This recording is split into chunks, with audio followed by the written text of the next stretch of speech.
de Jésus-Christ, ça, nous avons parlé du nom. Mais nous allons voir que le baptême dans le nom de Jésus-Christ, ce n'est pas quelque chose d'anodin.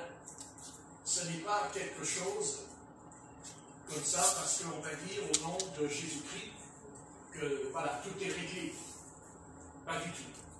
Mais pourquoi le Seigneur a voulu que nous soyons baptisés au nom de Jésus-Christ et non pas au nom du Père, du Fils et du Saint-Esprit? Il y a une raison. Et la raison, nous la trouvons dans l'Épître aux Romains, au chapitre 6, et nous allons lire à partir du verset 3. Donc, dans Romains, chapitre 6 et verset 3, voici ce que l'apôtre Paul nous enseigne ici dans la parole. Il dit, « Ignorez-vous que nous tous qui avons été baptisés en Jésus-Christ, c'est en sa mort que nous avons été baptisés. Nous avons donc été ensevelis avec lui par le baptême en sa mort, afin que comme Christ est ressuscité des morts pour la gloire, voilà, pour la gloire du Père, de même nous aussi nous marchions en nouveauté de vie. En effet, si nous sommes devenus une même plante avec lui par la conformité à sa mort, nous le serons aussi par la conformité en sa résurrection, sachant que notre vieil homme a été crucifié avec lui, afin que le corps du péché soit réduit à l'impuissance, pour que nous soyons plus esclaves du péché, car celui qui est mort est libre du péché. Or, si nous sommes morts avec Christ, nous croyons que nous vivrons aussi avec lui, sachant que Christ est ressuscité des morts et ne meurt plus. La mort n'a plus de pouvoir sur lui, car il est mort, et c'est pour le péché qu'il est mort, une fois pour toutes. Il est revenu à la vie, et c'est pour Dieu qu'il vit. Ainsi, vous-même, regardez-vous comme mort au péché, et comme vivant pour Dieu en Jésus-Christ. Que le péché ne règne donc point dans votre corps mortel, et n'obéissez pas à ces convoitises. Ne livrez pas vous-même au péché comme des instruments d'iniquité, mais donnez-vous vous-même à Dieu comme étant vivant, de mort que vous étiez, et offrez à Dieu vos membres comme des instruments de justice. Car le péché n'aura point de pouvoir sur vous, puisque vous êtes non sous la loi, mais sous la grâce. Amen. Amen. Gloire à Dieu. Gloire à Dieu. Gloire au Seigneur. Hein? C'est une bonne nouvelle qu'on n'est plus sous la loi. Vous voyez? C'est sûr que les Juifs ne vont pas être d'accord avec vous. Hein? Alors, nous allons voir un petit peu quelque chose.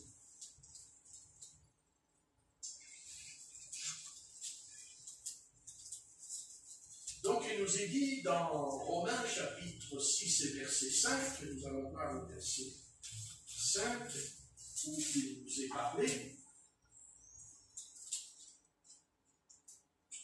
Il y a ici un passage de l'Écriture qui m'a beaucoup frappé, c'est le verset 5.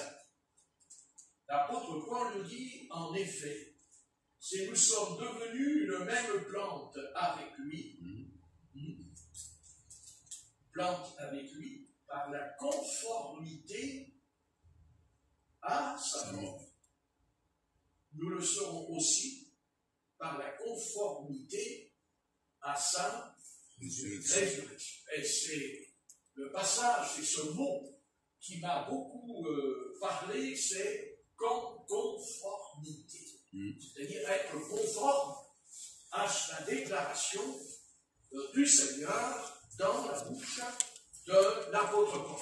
Alléluia. Amen. Donc, ne jamais oublier que c'est la mort de Christ, c'est à la mort de Christ que nous devons salut. Hein, on est sauvé parce que le Christ est mort sur la croix, hein, à Golgotha. Il a été crucifié, et donc c'est cette mort. Alors si vous allez dire au monde, voilà, il faut que je meure pour être sauvé, on va vous regarder et on va vous enfermer dans un asile, n'est-ce pas? Mais la Bible, elle a ses raisons, et c'est que le Seigneur nous explique que de toute façon, nous devons notre salut parce qu'il est mort. Donc, mieux nous comprendrons le sens de cette mort, mieux nous entrerons en possession de sa vie. Amen. Hein? Le mieux pour nous, c'est justement de bien comprendre que le Christ est mort sur la croix, afin que justement nous ayons la vie éternelle. Alors bien sûr, pour le monde, c'est un petit peu du charabia, vous voyez? Mais le monde n'a pas l'Esprit Saint. Car la différence qu'il y a entre le monde et nous, c'est que nous avons l'Esprit de Christ en nous. Mais c'est pour ça que nous avons d'abord le don de discernement. Ensuite, nous avons la compréhension de la sagesse de Christ, car nous avons reçu l'Esprit de Christ, mais nous avons aussi reçu son intelligence et sa sagesse. Et la sagesse de Christ, c'est de croire aux déclarations bibliques, car nous ne déclarons pas une nouvelle doctrine, nous déclarons la doctrine apostolique.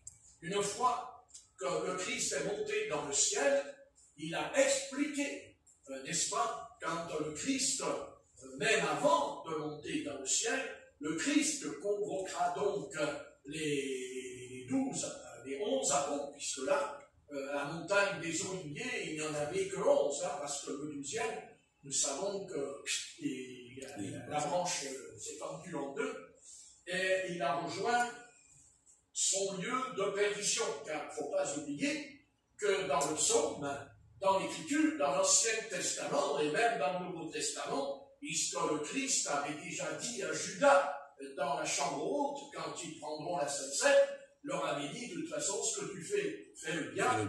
Mais il est écrit au sujet du Fils de la perdition. D'ailleurs, même il l'a dit, même avant de donner le pain et le vin, il l'avait déjà dit au lavage des pieds dans l'évangile de Jean, au chapitre 11, car il a dit, il y a au milieu de nous un traître, il y a de nous quelqu'un qui va me trahir, et la Bible dit que c'était le fils de la perdition.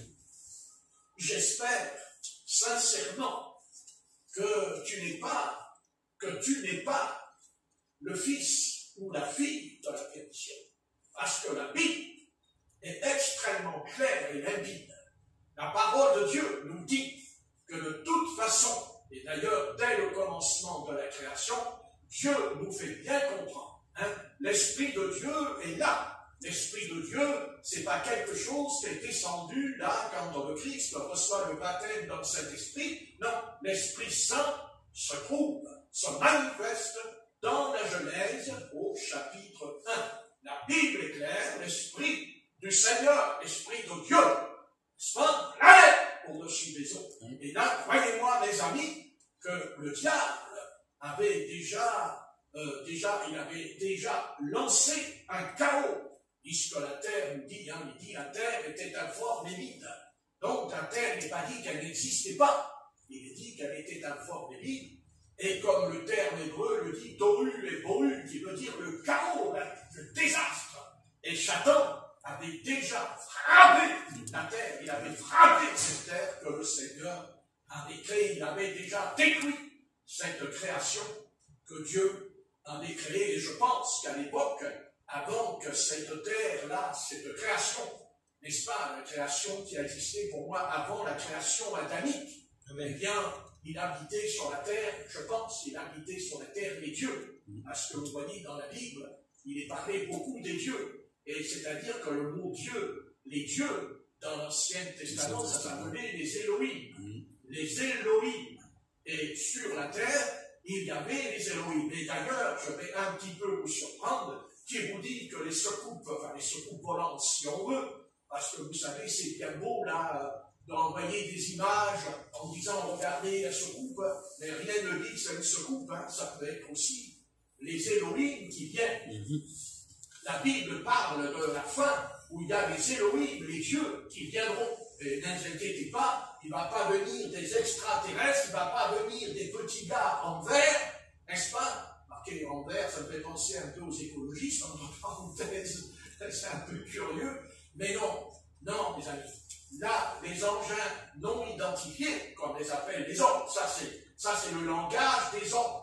Mais la Bible dit bien que de toute façon, à la fin, que dans les derniers temps, il y aura des signes dans le ciel. Amen. Et ça, c'est ce qui est en train de nous arriver en ce moment. Ouais. Il y a des signes dans le ciel.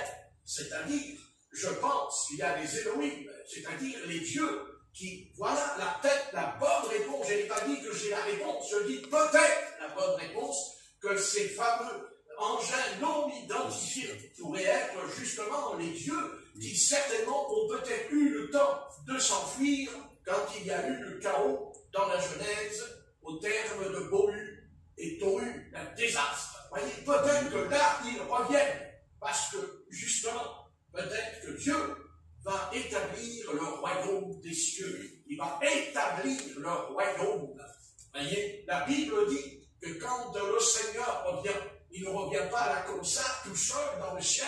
Oh, salut les gars, me voilà, je suis le Christ. Regardez. Non, il ne revient pas tout seul. La Bible dit que le Christ revient avec les anges. Il sera accompagné de myriades d'anges, à un tel point que même la Bible nous dit que ceux qui seront restés sur la terre, nous les vivants, alléluia, notre corps sera changé en un clin d'œil, parce qu'il va y avoir quelque chose de terrible qui va tomber sur la terre. La Bible le dit. Oh oui, comme l'éclair qui va de l'Orient à l'Occident, ainsi sera l'avènement du Fils de l'homme. Et pourquoi un éclair?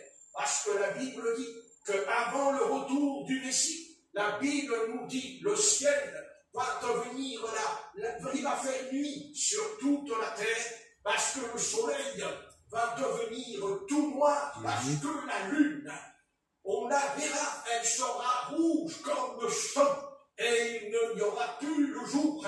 La Bible dit que les étoiles tomberont du ciel, la colère de l'agneau va se déchaîner, et alors les hommes iront se cacher dans les cavernes et diront, cache-nous de la colère, non pas de l'Éternel des armées, mais de l'agneau. Amen. Est-ce que nous avons vu un agneau qui se met en colère? Certainement pas. L'agneau, c'est la douceur, c'est l'amour. Mais à un moment donné, il va y avoir le péché. Et même il dit l'homme du péché. Ah oui, là il va venir vraiment quelque chose, l'antéchrist avec le faux prophète. Et la Bible dit que la colère du Seigneur va frapper les habitants de la terre. Parce qu'ils vont lever le poing contre le Seigneur. Ils vont se dresser contre lui. Et là, il n'y aura plus de limites, il n'y aura plus de frontières au blasphème contre le Créateur. Mais en attendant, pour nous ce soir, nous sommes là, dans cette impasse, dans ce tournant qui s'appelle la foi. Et vous voyez, la Bible nous dit que quand Moïse était sur la montagne du Sinaï, la parole nous dit que le peuple d'Israël était en bas, au pied du Sinaï, et dit que Moïse tardait. C'est écrit que Moïse tardait. Alors le peuple de Dieu, quand il a vu que Moïse tardait, il a dit à Aaron, fais-nous un Dieu qui marche devant nous. Vous voyez, le doute s'est installé dans leur âme, mais il n'y a pas eu que le Vouddor. Il n'y a pas eu que l'idole, mais en bas, il y avait la fornication, il y avait le péché, il y avait les coucheries, les orgies, parfaitement. Il y avait tout ça, c'est écrit dans le livre de l'Exode. Il y avait le péché à un tel point que quand Josué et Caleb, qui vont voir Moïse qui descend de la montagne, et là, Josué dira, il y a la guerre en bas, dans la plaine. Et Moïse dira, non, il n'y a pas la guerre. Non, il dira, le péché. Le peuple de Dieu est tombé dans le péché, dans le doute. Vous voyez, comme aujourd'hui, il faut que le peuple de Dieu prenne garde, afin de ne pas vivre dans le péché. Il faut que le peuple de Dieu, non pas qu'il se sépare du monde, parce que le Christ, il a dit, Père, je ne te prie pas de les ôter du monde, mais je te prie de les préserver des souillures du monde. Vous comprenez bien ce que je veux dire. Mais pour être préservé des souillures du monde, je vais quand même rajouter mon opinion personnelle devant l'Éternel. Mais je pense que Dieu sera d'accord avec moi pour ne pas me souiller avec le monde.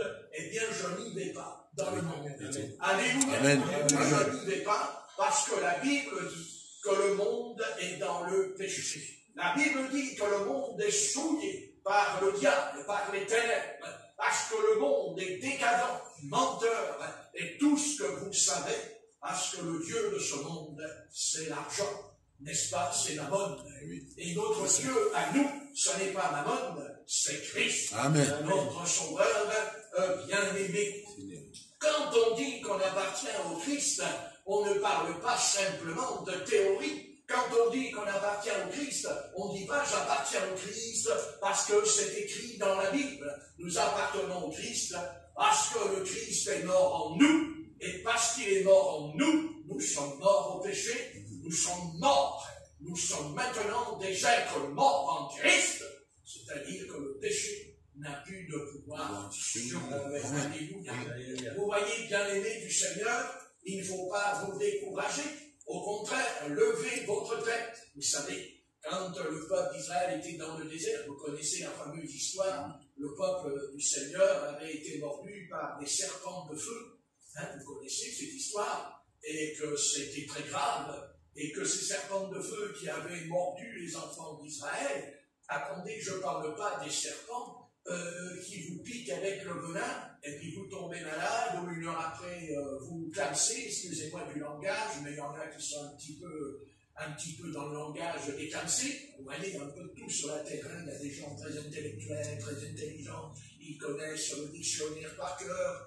Moi, le dictionnaire, je ne le connais pas trop, mais j'en connais un petit peu. Mais le Saint-Esprit qui est en moi, lui, il connaît le dictionnaire. Mais il a son dictionnaire à lui, le Saint-Esprit. Vous voyez? Et Dieu, des fois, peut avoir un langage un petit peu comme ça, un peu grossier, afin que nous puissions peut-être un peu comprendre. Parce que quand on dit tu vas mourir, bah, tu vas mourir. Mais quand tu dis tu vas clamser, alors là, on se dit je vais passer Kazakh. Vous voyez, je vais aller de l'autre côté.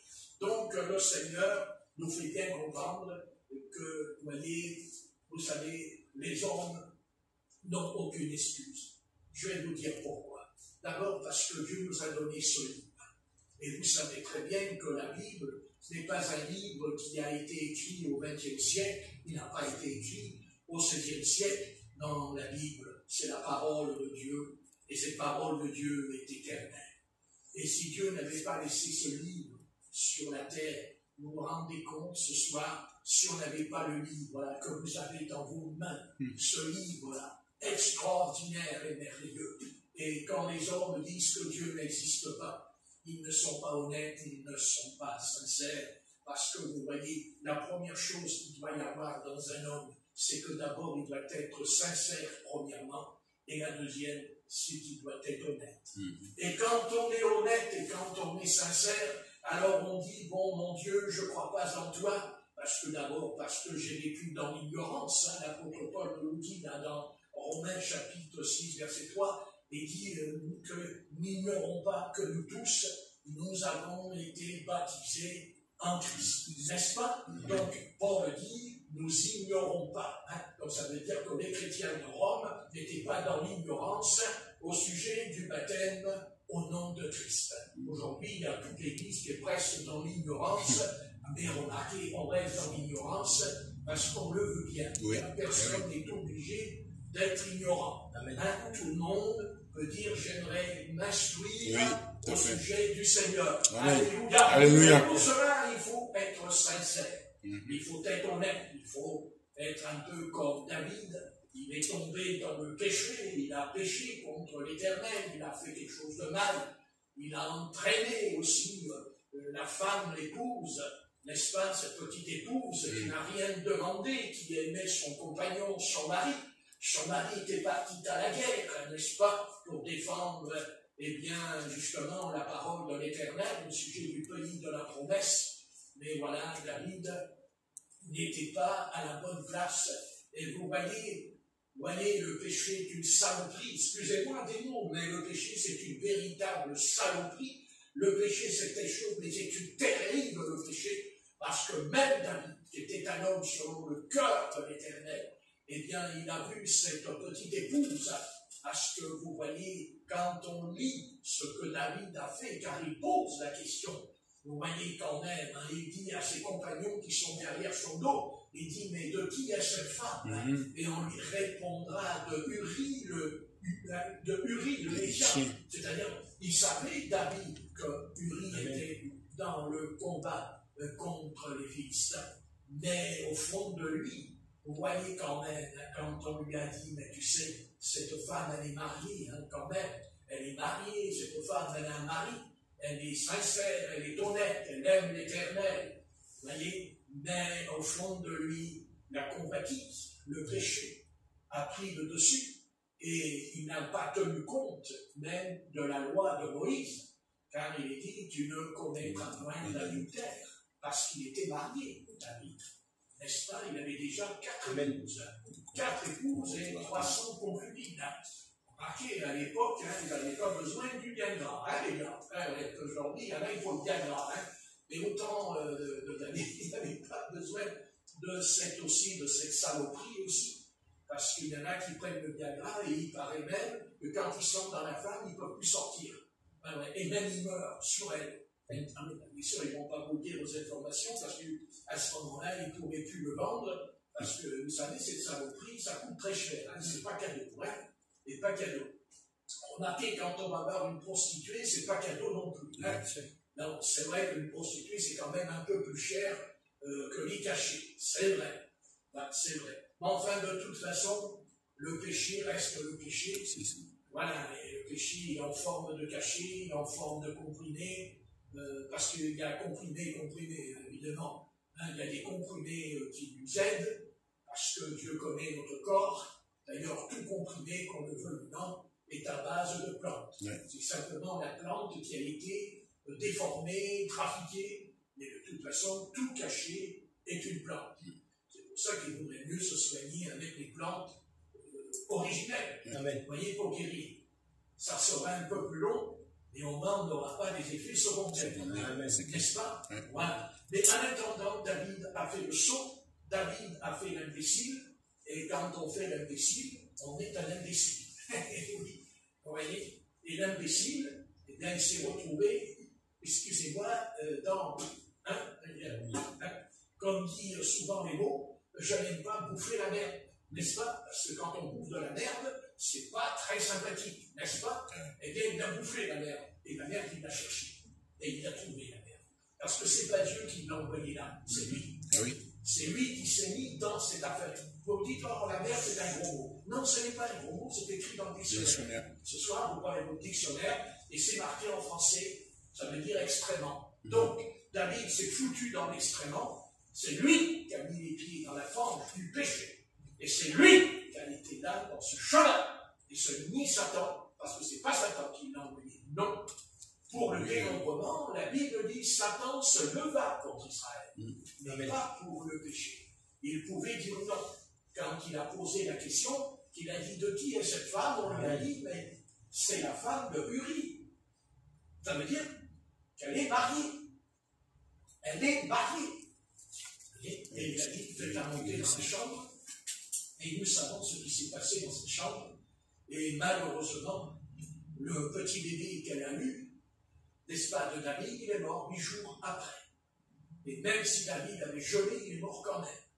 Vous voyez, cette sorte de démon ne sort que par le jeûne et la prière, mais le démon, pas le péché, pas la faute. Pas la faute. Non. Dieu ne ferme jamais les yeux sur le péché.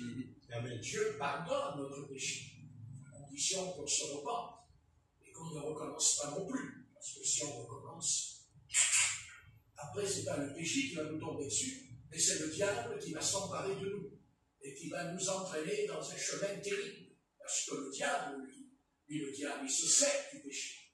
Le diable, lui, le péché, c'est une arme entre ses mains. C'est comme ça qu'il a fait tomber Adam et Ève dans l'Éden. C'est par le péché, mais aussi par la convoitise. La Bible dit que Ève, elle a regardé l'arbre, et il dit elle trouva le fruit agréable de sa vue. Et David a été exactement dans la même position que Ève. Il l'a regardé. On peut regarder une femme.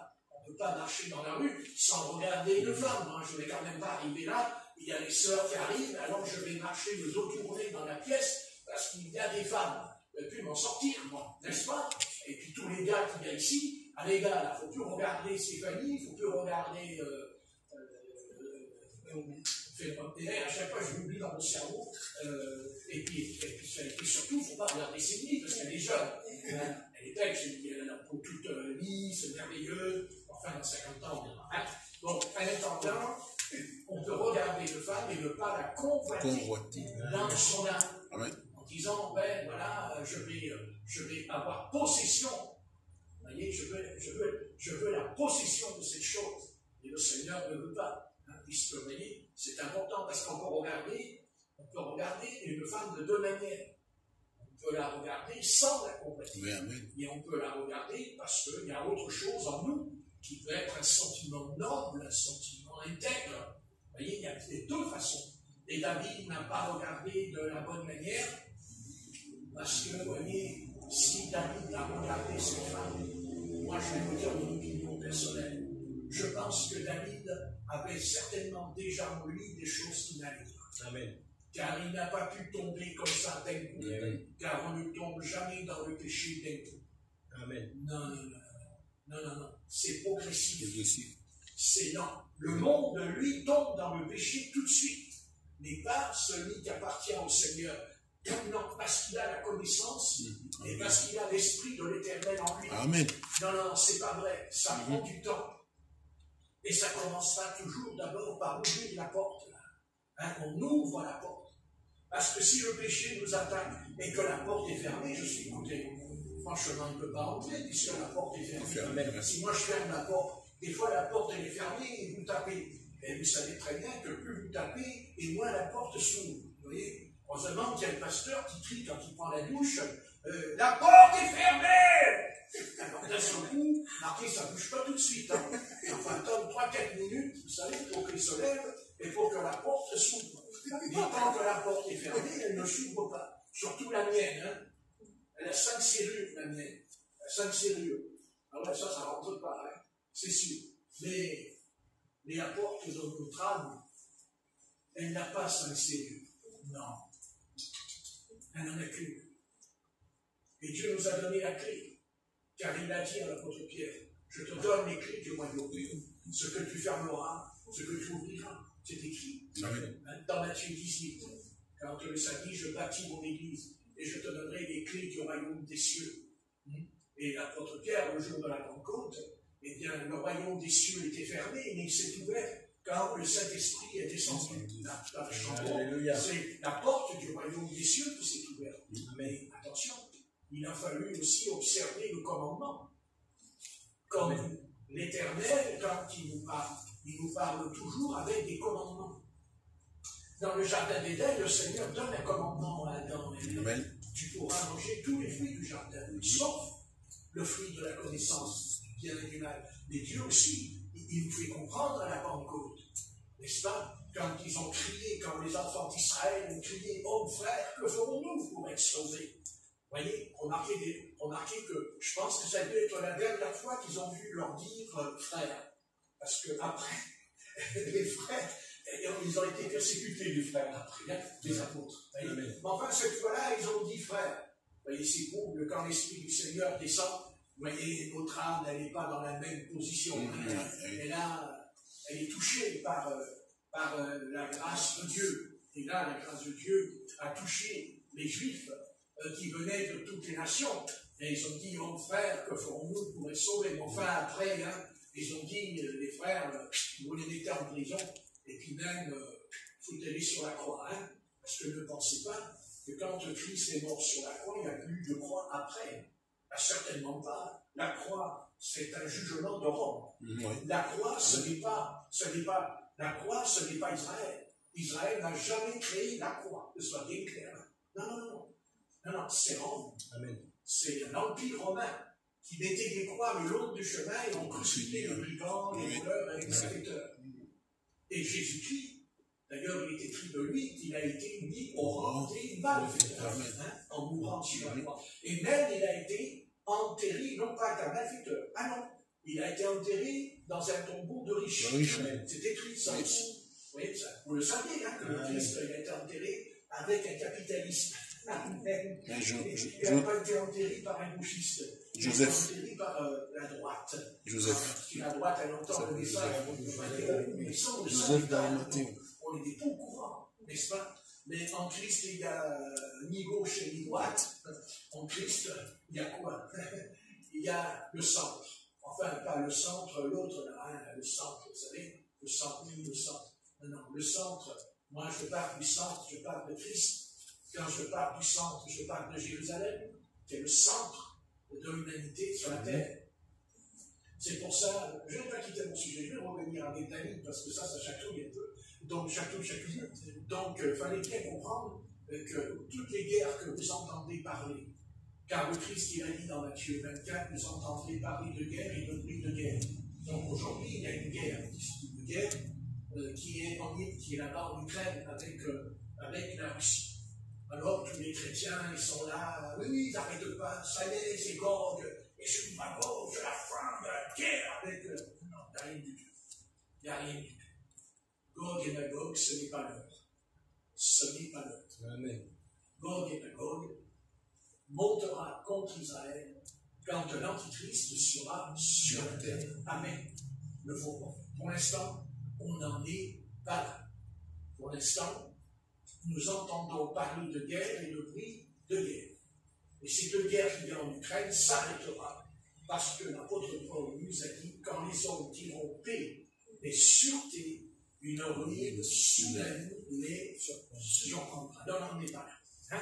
Par contre, là où il y aura vraiment la guerre mondiale, là où il y aura la guerre mondiale, là où vraiment ça va partir, c'est quand Israël va reconstruire le temple. C'est quand Israël va étendre, vous avez vu qu'ils ont annoncé qu'ils vont étendre des colonies dans tout le territoire. Ils veulent foutre dehors, même les Palestiniens, ils veulent s'emparer maintenant de la bande de Gaza. Et c'est ce qu'ils vont faire. Ils vont récupérer la bande de Gaza. Parce que la bande de Gaza, c'est aussi un territoire qui appartient à Israël. Mais ils ne l'ont jamais eu parce que au temps de Josué, les enfants d'Israël ont désobéi à l'Éternel. Et l'Éternel avait dit à Israël, la bande de Gaza sera pour toi une épine dans la chair. Amen. Et c'est exactement ce qui se passe encore au XXIe siècle. Mais la Bible dit que de toute façon, le peuple d'Israël va récupérer toutes ses frontières, c'est-à-dire à partir du sud de l'Euphrate. Parce qu'attendez, la Bible nous parle de l'Euphrate dans l'Apocalypse. Et pourquoi? Parce que vous lirez au sujet d'Abraham, quand Dieu dit à Abraham, qui lui dit, je te donne le pays de Canaan, il dit, à partir du sud de l'Euphrate. Et pour l'instant, Israël n'a pas encore récupéré. Pas encore. Amen. Ça va venir. Et hier, ils ont annoncé, le peuple d'Israël a dit, et même les nations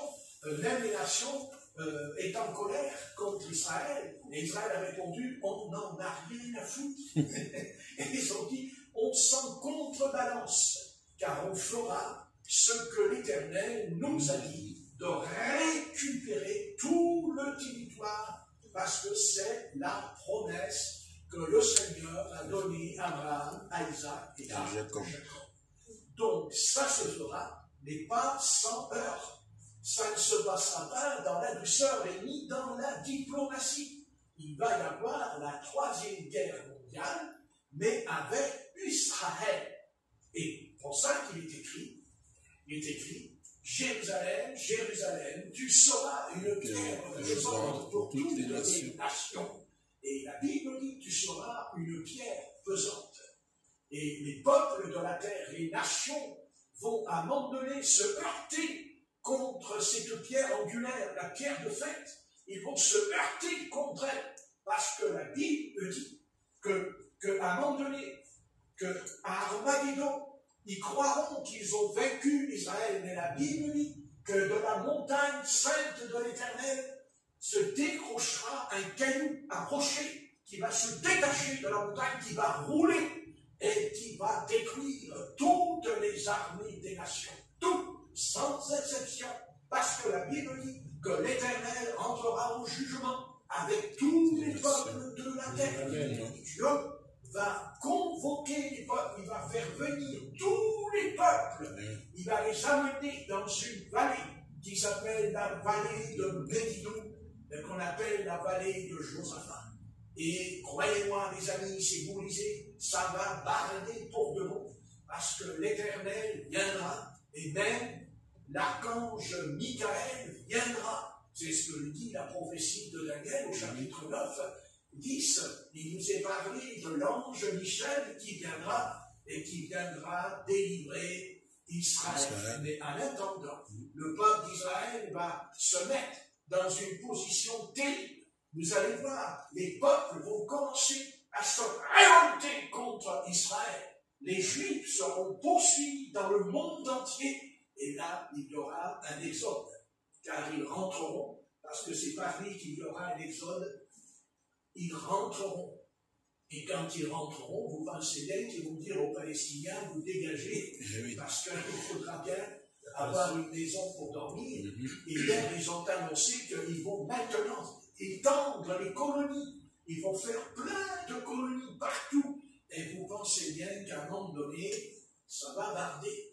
Parce que vous savez, quand ils vont dire maintenant à tous les Arabes qui habitent dans le pays de Canaan, puisqu'il y a même des Arabes dans Jérusalem, vous savez qu'il y a une partie de Jérusalem, n'est-ce pas? Et d'ailleurs, même sur l'esplanade du temple, là où il y a la mosquée d'Ouma, il y a un endroit, c'est pour Israël, et l'autre endroit, c'est les Arabes, c'est-à-dire Ismaël. Et c'est vrai qu'Ismaël est le fils d'Abraham, mais il n'est pas le fils de la promesse. Le fils de la promesse, c'est Isaac. Et bien sûr, Isaac, ça veut dire Christ, la descendance, la semence. Vous allez qu'à lire Matthieu chapitre 20. Amen. Isaac, et après Christ. Vous voyez, ça va barder, les gars, ça va chauffer, et ça va barder. Et à un moment donné, quand ça va être à l'ultime, alors, à un moment donné, ils vont faire une espèce de compromis avec Israël, et là, ils diront paix et sûreté.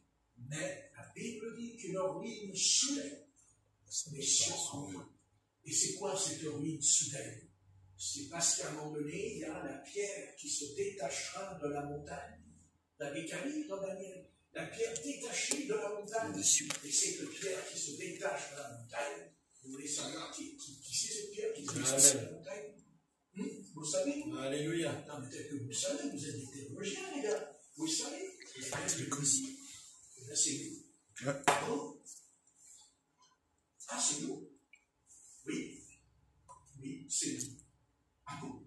Et comment tu sais? Parce que le Seigneur vient et on est avec lui. Amen. Parce que la pierre, c'est l'étage de la montagne. C'est le Messie qui revient. Amen. Et quand il revient, le Messie, qu'est-ce qu'il veut? Et il établit le royaume des cieux sur la terre.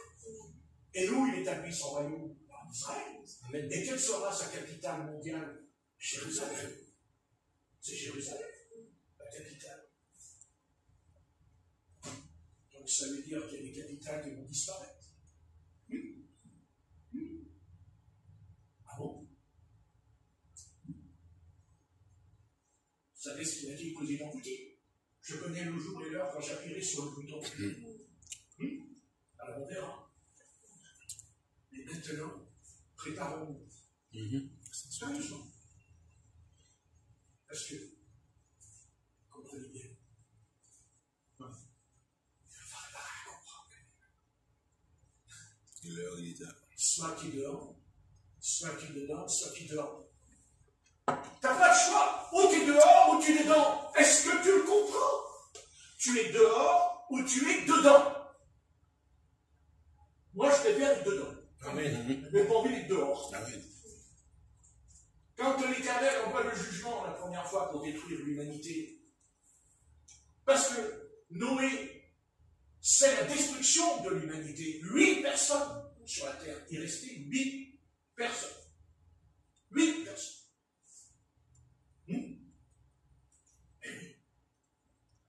Mais pourquoi Dieu a sauvé Noé?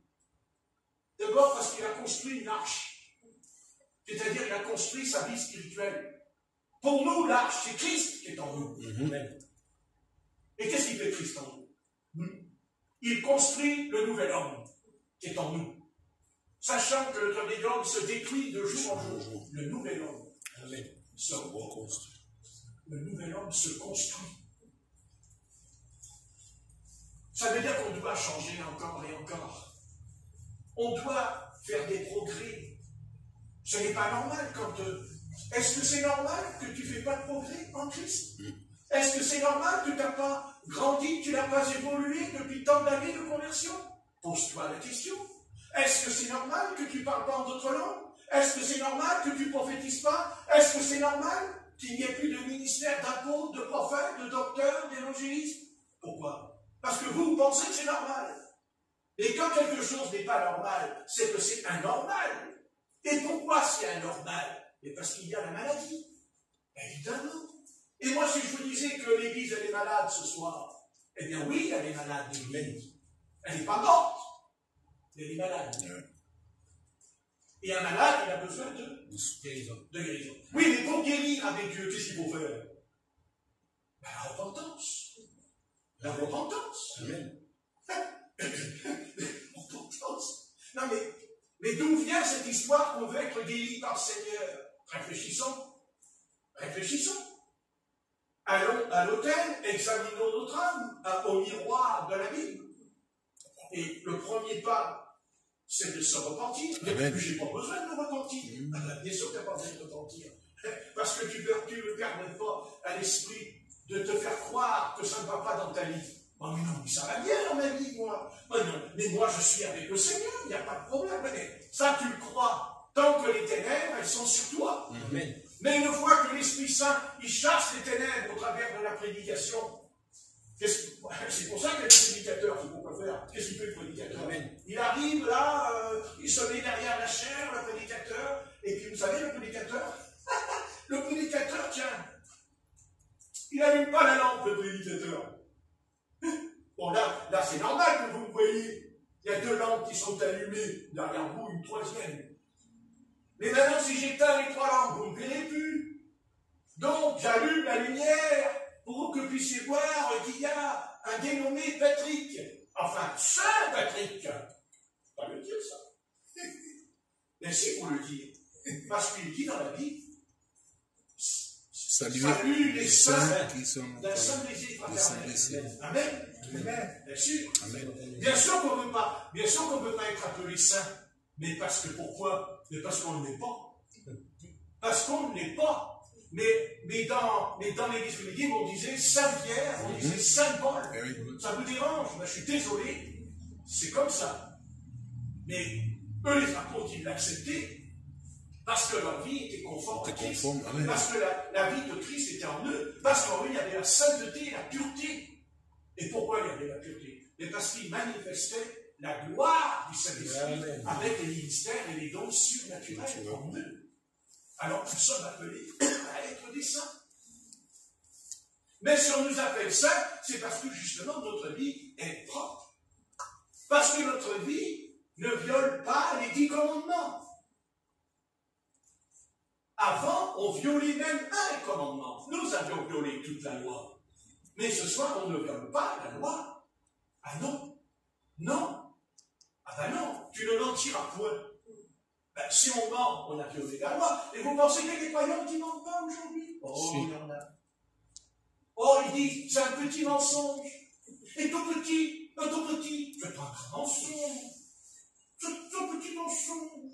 C'est pour éviter les disputes et les querelles dans la maison. Alors, je fais un tout petit mensonge.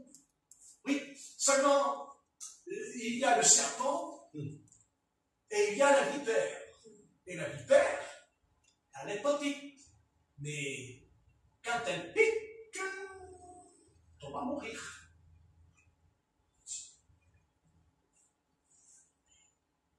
T'as le gros serpent, il va t'étouffer.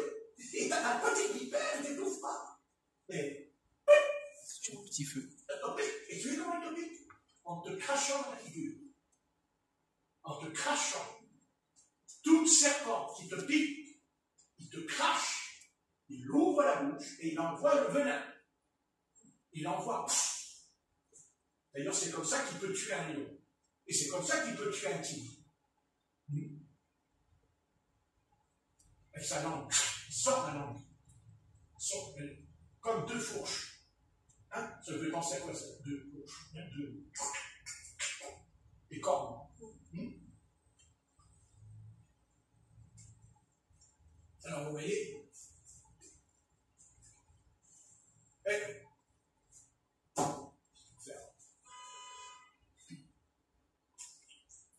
qu'est-ce qu'il faut faire? Il faut veiller. Oui. Et puis quoi? Prier. Et jeûner. Tout est là. Et il y a beaucoup de chrétiens qui ne veulent plus veiller et prier. Ils aiment surveiller les frères et les sœurs. Pour aller répandre ce qu'ils font. Mais le Christ, il n'a pas dit, tu surveilles ton frère ou ta sœur. Tu veilles. Oui. Ça veut dire que tu pries. Oui. Ouais. Amen. Tu pries pour son âme.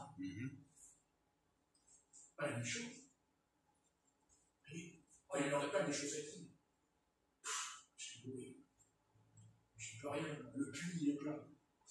Je vais m'arrêter. Après, vous allez tomber dans le puits. Et vous allez vous noyer. Moi, j'ai pas envie que vous vous noyez quand même. Mais le puits, ça c'est sûr. Grâce à Dieu, grâce au Christ. Grâce au Christ. Et c'est sûr que le puits est plein. Mais le puits aussi, quand on regarde un puits, on ne voit rien, il fait noir quand on regarde. Oui. C'est sombre. Il y a l'eau, mais après, on ne voit plus rien. Pas le fond. À part que si vous balancez le caillou dedans, il y a la base qui va remonter. Parce que dans un puits, il y a aussi la base, comme dans un étang, d'ailleurs. Et c'est ça le piège. Hein. C'est qu'on peut, admettons, on peut s'approcher de Patrick en disant ouais, Patrick, il est prêche et tout, oh là là, oh là là là. Ouais, mais si on jetait un caillou, enfin, ne jetez pas un caillou sur la tête, hein, s'il vous plaît. Non, soyez sympathique quand même. Mais si on jetait un caillou, je pars spirituellement, qui vous dit qu'il n'y a pas de base, il va remonter. Ah! C'est pas. Ah! C'est ça qui m'inquiète. Mais je ne veux pas, je suis très sérieux. Stagnant. Est-ce qu'il n'y a pas de la base? Dans le fond. Et tant que le caillou n'est pas lancé, la base, Il ne veut pas. elle ne remonte pas la base. Vous savez, la base, vous savez, le genre de caillou, vous n'avez jamais vu ça. Vous savez, elle monte. La marche. Et l'eau, elle est Non. toute marron, toute grise, verte même. Stagnant. Ouais. 5 minutes avant, elle était clarifiée, 5 minutes après, elle est verte, noire. Pourquoi? Mais parce qu'au fond, il y avait la base. Elle reposait au fond, on ne la voyait pas. Que ce soit bien-aimé du Christ. Qu'il n'y ait pas ça en nous. Parce qu'on se tromperait nous-mêmes. Parce qu'on peut tromper les autres, mais on peut se tromper soi-même. Être convaincu qu'on est dans le vrai et qu'on ne l'est pas. Par contre, ceux qui sont à l'extérieur, ils le savent. Parce que ceux qui sont à l'extérieur, ils voient. Ils voient quoi? Ils voient la fenêtre. Selon nous, vous savez, nous sommes des êtres subtils. Parce que c'est vrai qu'on a la fenêtre, mais on a aussi les volets. Et on sait très bien que le soleil peut briller toute la journée, mais si ton volet est fermé, le soleil, lui, il ne rentre pas dans ta chambre. Amen. C'est quand tu ouvriras le volet que tu verras les rayons. qui vont rentrer dans ta chambre. Et aussi, on peut inverser avec le Christ. On peut fermer les volets et les rayons du Seigneur ne pénètrent pas en nous. Les rayons ne peuvent pas, et pourtant ils y sont. Qui vous dit qu'à l'extérieur, qui vous dit qu'il n'y a pas la guérison? Qui vous dit qu'il n'y a pas la puissance du Seigneur? Qui vous dit qu'il n'y a pas la puissance de Jésus, comme au temps des apôtres? Qui vous dit que ce soir la puissance de Jésus pourrait guérir des centaines de paralytiques, d'aveugles, de sourds, d'estropiés, quand on fait des réunions d'évangélisation? D'ailleurs, il n'y en a plus des réunions d'évangélisation. Et pourquoi il n'y a plus des réunions d'évangélisation? Mais parce qu'on est plus fervent. C'est écrit, soyez fervents d'esprit. Amen. Soyez zélés. Amen. Où est votre zèle? Prenez les souliers. C'est le zèle de l'évangile qui l'apôtre Paul. Parce que ça, quand on parle du zèle, on dit la parole de Dieu, quelle épée d'esprit. Ah oui, mais on ne parle pas beaucoup des sandales. Au sujet du zèle. Ah, prenez le bouclier de la foi. Ça, on sait le dire. Mais on a oublié le zèle. Qu'est-ce que dit l'apôtre Paul? Qu'il était zélé pour la loi. Il a dit, je suis zélé pour la loi. Dès la jeunesse. Le problème, c'est que les chrétiens aujourd'hui, ils n'ont pas. Je pense qu'on n'est pas trop zélés. Par contre, on est zélé pour nos affaires. Des chrétiens aigles ou des chrétiens poulets? Aigle. Hein? Vas-y, toi. Aigle. Comment? Aigle. Ah, j'ai compris, aigle. Un aigle. Un aigle. Et toi, frère Pierre, t'es un aigle. Ben, dis-le. Ah oui. Ah, quand même, lui qui parle jamais, il ne peut même pas dire qu'il est un aigle. Il parle? Oui. Bien. Que ton oui soit oui. Oui. Et que ton non soit non. Et tout ce que tu rajoutes? Oui, du mal. Ah, mais il a dit, là, quand même. Vous avez vu? Hein, on dirait pas. C'est pas ceux qui parlent beaucoup qui connaissent la Bible. Voilà. Voilà, je retire le mot. Hein? Allez, on est un chrétien aigle? Amen. Allez! Amen. Amen. Et si on est un aigle? Quand le Seigneur revient sur les nuées, qu'est-ce qu'on fait? On rejoint. Oui, mais est-ce qu'on pourra le rejoindre? Amen. Est-ce qu'on pourra? Est-ce qu'on aura le tonus? Est-ce que nous serons composés, formés en tant qu'aigle ou en tant que poulet? Et il n'y a pas que le poulet dans les discours, il y a aussi le coq. Ah, le coq. Ah, le coq. Je suis le chef. Je suis le pasteur. Si vous m'écoutez pas, ça va partir. Voici le grand pasteur. Non, parce qu'aujourd'hui, il y a des grands pasteurs et il y a des petits pasteurs. C'est ce qu'ils disent.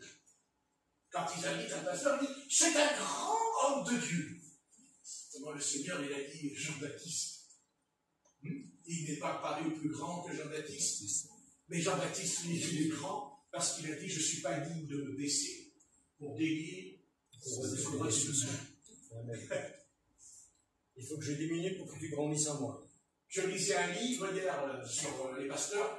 Alors quand ils enseignaient comment on forme un pasteur, et à un moment donné, il dit, oui, il faut que les jeunes pasteurs comprennent qu'il y a des grands pasteurs.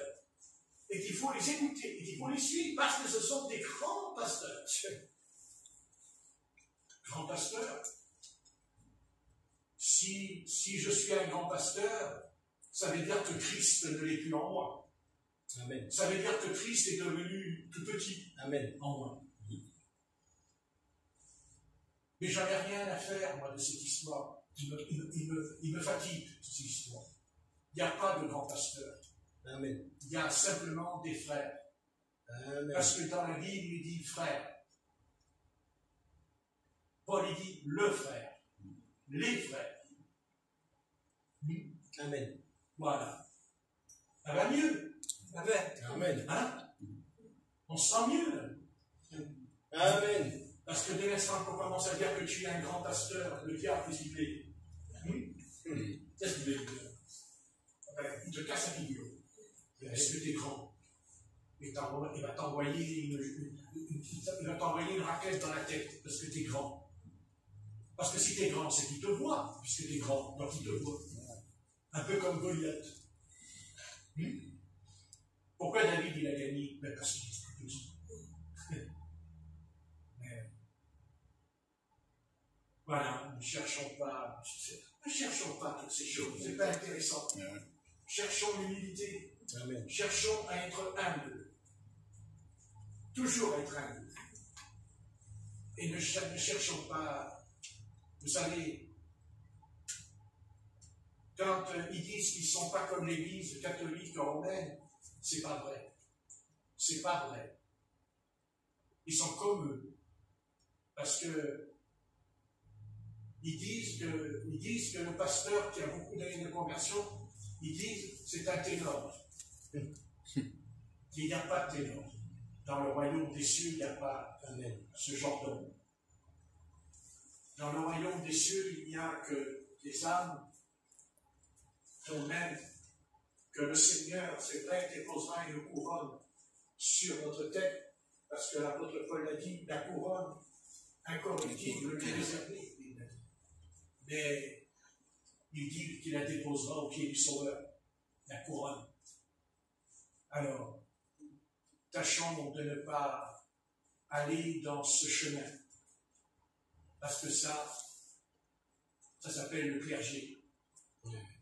Et quand on parle du clergé, on parle d'un corps qui est supérieur au corps de Christ. Et dans le corps de Christ, il n'y a pas de clergé. Il y a le corps pastoral, où les pasteurs se rassemblent ensemble, parce qu'ils vont examiner la doctrine. Parce qu'à un moment donné, il y a des choses qu'on ne peut pas dire à des nouveau-nés. Parce qu'il a dit, ne soyez pas une pierre de scandale. Parce qu'il a dit, vous ne vendrez pas vos perles au pourceau. Donc c'est vrai qu'il y a des choses qu'on ne peut pas tout dire. Il y a des choses qu'on ne peut pas, comme ça, balancer au peuple de Dieu, du jour au lendemain. Et avant de balancer, il faut d'abord examiner l'Écriture. Il faut avoir différentes opinions. Parce qu'il y a 5 ministères. Et que chaque ministère explique les choses. Quand il y a eu cette affaire au sujet de la circoncision, au début de l'Église primitive, rappelez-vous de la circoncision, où les Juifs disaient aux chrétiens que quand ils ont accepté Christ, ils devaient se faire circoncire dans la chair. Et heureusement que l'apôtre Pierre n'a pas été d'accord, ni l'apôtre Paul, ni Barnabas n'ont pas été d'accord. Alors ils ont fait des lettres qu'ils ont envoyées dans toutes les contrées de l'Asie mineure, en disant, non, la seule chose qu'il faut respecter, vous connaissez la doctrine, c'est quoi? Les viandes sacrifiées aux idoles. Et de boire du sang. Voilà. Et la troisième, vous ne connaissez pas la troisième, c'est une triste église. Là. On va être dans la débauche. Très bien, Jean. La fornication. Ne pas vivre dans la débauche. C'est 3 choses que les apôtres ont établies pour l'église primitive. Et après, ils n'ont pas dit se faire circoncire. Parce que l'apôtre Paul expliquera qu'il dit, même nos pères n'ont pas pu. Amen. N'ont pas pu. C'est pas vrai. On n'est plus circoncis dans la chair, on est circoncis dans le cœur. Ce que Dieu circoncis, c'est le cœur. Amen. Circoncire, ça veut dire, c'est le couteau qui coupait le prépuce de l'homme. C'était un signe. Pendant la guerre mondiale, avec Hitler, les nazis disaient aux Juifs, baisse ton pantalon. Et ils savaient s'il était un Juif. Parce qu'il était circoncis. Ils le savaient. Ils ne pouvaient pas s'en sortir avec ça. Donc il valait mieux être un chrétien. Si un Juif avait été un peu intelligent, qui s'est converti à Jésus, et qui s'est porté circoncis, il est sauvé, là, avec les nazis. Puisqu'il dit, baisse ton pantalon. Ah, vous voyez, ils ont tellement voulu rester dans la loi. Ben, la loi s'est retournée contre eux. Vous avez rattrapé, oui. Parce que c'est à cause de ça aussi qu'ils ont été mis dans les camps. C'est à cause de ça. Parce que vous croyez qu'on peut savoir si c'est un juif comme ça? Non, il fallait baisser le pantalon. Et là, ils savaient. Ils Vous ne pouvez pas tricher. C'était cuit. Les carottes étaient cuites, là, comme on dit, sur le plateau. Voilà. Donc nous, on n'est plus circoncis dans la chair, heureusement. Moi, j'ai pas envie. Moi, j'ai pas envie qu'on prenne un couteau et... Mais crier, quoi. Et d'abord, il ne dormait pas pendant plusieurs jours. Hein. Bah, attendez, on est compte. Même Abraham, il n'a pas voulu circoncire son fils, Kirshon. Et ça lui a valu quoi? Et que l'Éternel l'attaqua dans la nuit. Et Il fallait mourir. Même lui-même. Il fallait mourir. Mais oui. Il n'a pas voulu circoncire Kirshon. Et Dieu lui a dit non. C'est Séphora qui est venu, qui a ramassé une pierre aiguë. Et a coupé le prépuce de son fils. Et l'Éternel le laissa tranquille. Amen. Et pourtant, est-ce que l'Éternel n'a pas dit, va en Égypte? Est-ce qu'il lui a pas dit, fais sortir Israël, mon peuple? Est-ce que Dieu lui a pas dit, qu'est-ce que tu as dans la main? Tu as un bâton? Et pourtant, Dieu dit, je vais te tuer. Est-ce que Dieu pouvait changer la vie? Est-ce que Dieu pouvait renverser le commandement? Est-ce que Dieu pouvait dire, non, toi tu es Moïse, c'est pas comme les autres hommes, donc toi je t'épargnerai? Mais alors, si Dieu devait épargner Moïse, il devait aussi épargner tous les enfants d'Israël qui n'ont pas été circoncis. Amen. Alors, Dieu ne serait pas juste. Amen. Mais Dieu a tenu compte de sa justice, même si c'était Moïse. Comme quoi, qu'est-ce qu'il faut retenir ce soir de ce que je dis dans ma bouche? Qu'il ne faut jamais violer le commandement. Je ne parle pas de la loi, je dis le commandement. Qu'est-ce que dit Jésus? Qu'est-ce que dit Jésus dans le chambre? Je vous donne un nouveau commandement au sujet du pain et du vin. Vous l'avez lu ça dans l'Évangile déjà? Est-ce que vous avez retenu cette phrase? Voici, je vous donne un nouveau commandement. Prenez ce pain, qui est mon corps. Buvez ce vin, qui est mon sang.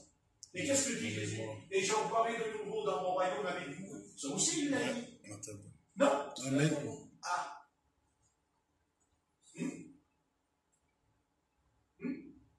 Pourquoi il n'y a plus de commandement? Pourquoi Dieu nous a sauvés, on fait ce qu'on veut? Et ça n'existe pas. Parce que rien que le mot disciple, ça veut dire discipline. Amen. Rien que le mot disciple, ça veut dire renoncer à soi-même. Amen. Le Seigneur, il a dit, si tu es chrétien, non. Il a dit, si tu es un disciple, Amen. et que tu renonces à toi-même.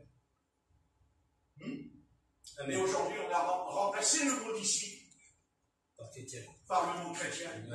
Mais le mot chrétien, c'est le Seigneur qui l'a dit? Non, c'est les païens à Antioche qui appela les disciples des chrétiens. Amen. Il y a 2-3 ans en arrière, j'avais été à CC. Et il y avait celui qui vendait les livres. Et lui, c'était un intellectuel. Attention, il avait des études de théologie, le frère. Et à un moment donné, je lui ai dit que la première fois qu'on a appelé les chrétiens, c'est à Antioche. Il m'a dit que c'est pas vrai. Il m'a dit, mais qu'est-ce que tu racontes? Et puis 8 jours après, je suis retourné à la CIC. Mais le frère a été honnête avec moi. Il m'a dit, pasteur, je vous demande pardon, il m'a dit. Parce que c'est écrit que c'est Antioche. Et pourtant, il a fait des études. Mais ça ne veut rien dire. Ça ne veut rien dire. Ça ne veut rien dire. Moi, je suis qu'un laveur de carreaux, voilà la vie. Mais si je l'ai su, c'est parce que j'ai lu ma Bible. C'est parce que j'ai lu la parole. Amen. Alors, tu es théologien et tu lis la Bible ou tu ne la lis pas? Et tu ne sais pas? Tu es théologien, tu vends les livres à la CXC. Tu vends les livres, les écrivains, les narrateurs de la Bible. Et toi, tu vends le livre et tu ne sais pas. Tu ne sais même pas ça. Marqué, il avait honte. Hein. Ah ça, il avait honte. Hein. Il tombait, on ne va pas dire le 3e étage, mais pas loin. Et je pense qu'il a dû recevoir une bonne leçon dans son cœur, ce frère. De faire attention. Et ne pas dire, c'est pas vrai, c'est pas écrit dans la Bible. D'abord, il aurait dû regarder devant moi, tout de suite. Mais il n'a pas fait. Après, il a fait la maison. Parce qu'il a dû sortir. Ça prouve que, quand même, le Seigneur, il a dû lui dire, il faut rectifier le tir. Hein. Parce que si tu dis à un homme de Dieu que ce n'est pas écrit, mais tu vas le dire après à des milliers de chrétiens aussi. Et les chrétiens répéteront tu enseignes. Hérésie. Hérésie. Eh oui. Vous voyez? Le seul message que je vais terminer, c'est bon. La seule chose que je termine, parce que c'est 7 heures, je ne veux pas non plus, ça va aller. Mais je veux dire, moi, je termine mon message. Vous voyez? Voilà, moi, mon message, c'est ça. Voilà.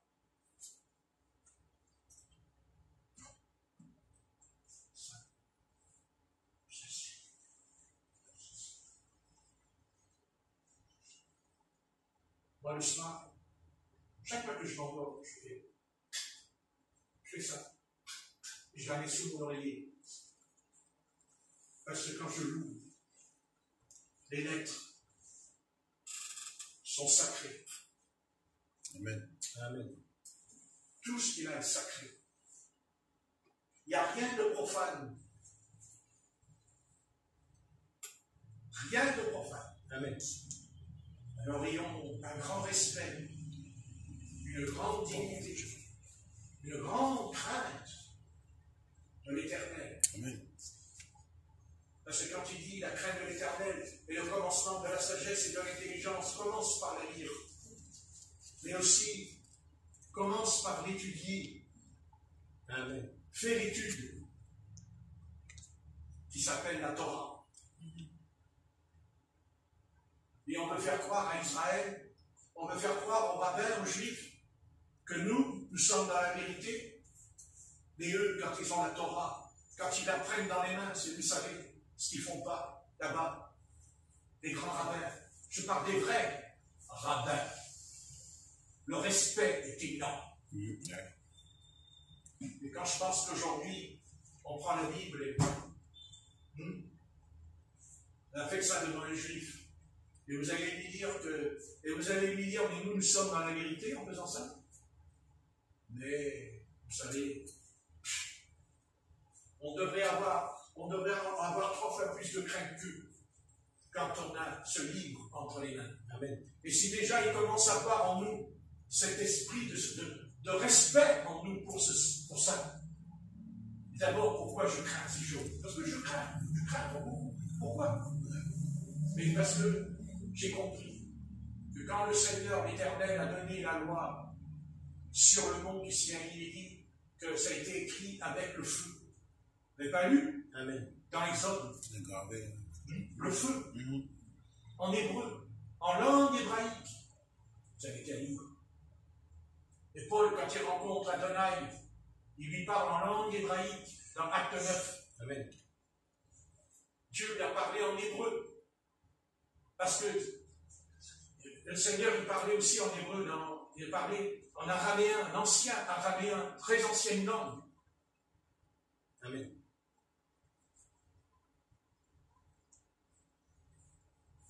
Quand ils écrivaient la Bible, ils se purifiaient. Ils se lavaient les mains quand ils prenaient la plume. Mais ça nous dépasse. Vous savez pourquoi? Parce qu'on nous a bourré le crâne. On n'est plus sous la loi, on est sous la grâce.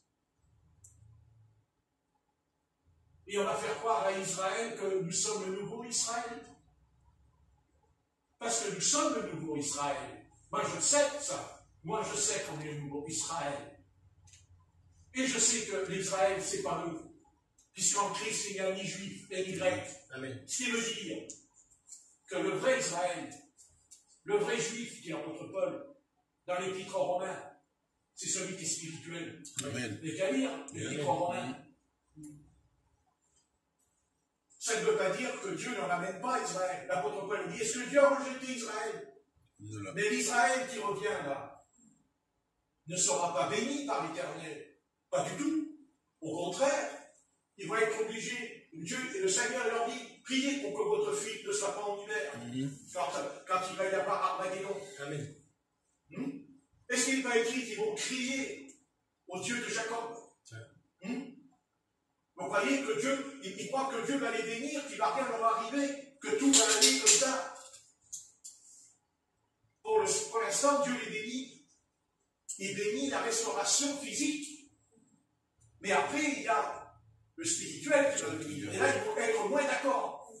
Parce que les premiers qui ont rejeté Yeshua, Ce n'est pas les païens qui ont rejeté Jésus, c'est eux. Et c'est eux qui continuent à dire, puisque moi ils m'ont dit que Jésus était un chimpanzé. Quelle nation qui peut dire que Jésus-Christ est un chimpanzé? Aucune nation païenne, même pas les Arabes. Amen. Puisque les Arabes, ils reconnaissent Jésus. Oui. Pas en tant que fils de Dieu, mais ils le reconnaissent quand même, en tant que prophète. Mais pas les Juifs. Issa. Pas les Juifs. Amen. Son propre peuple le méprise. Son propre peuple le rejette. Et pourquoi cette génération, la nouvelle génération, pourquoi elle le renie? Pourquoi ils ont toute la connaissance pour étudier par rapport aux autres générations? Pourquoi? Quand j'étais devant les rabbins, je leur ai dit, vous lisez l'évangile? Ils m'ont dit, non, on n'a pas le droit. Ouais. C'est interdit. Et quand j'avais la Bible là-bas au magasin, à côté c'était des rabbins, j'ouvrais la Bible. Non, non, il dit, tu n'ouvres pas, tu peux ouvrir la Bible que l'Ancien Testament. Mais tu ne lis pas l'évangile. Donc tu sors. Et un jour, c'est Jésus-Christ qui leur dira de sortir. Un jour, c'est Jésus-Christ qui dira, hors de moi, je t'ai jamais connu. Comme quoi un texte, vous voyez, quand il est donné par l'Esprit, peut avoir une autre forme. On sait qu'il le dit à nous. Vous voyez, c'est ça. C'est ça la Bible. Comme quoi elle ne s'enferme pas dans un truc carré maintenant. Vous voyez? Mais aussi, nous, est-ce que bouche? Est-ce que l'apôtre Paul ne l'a pas dit?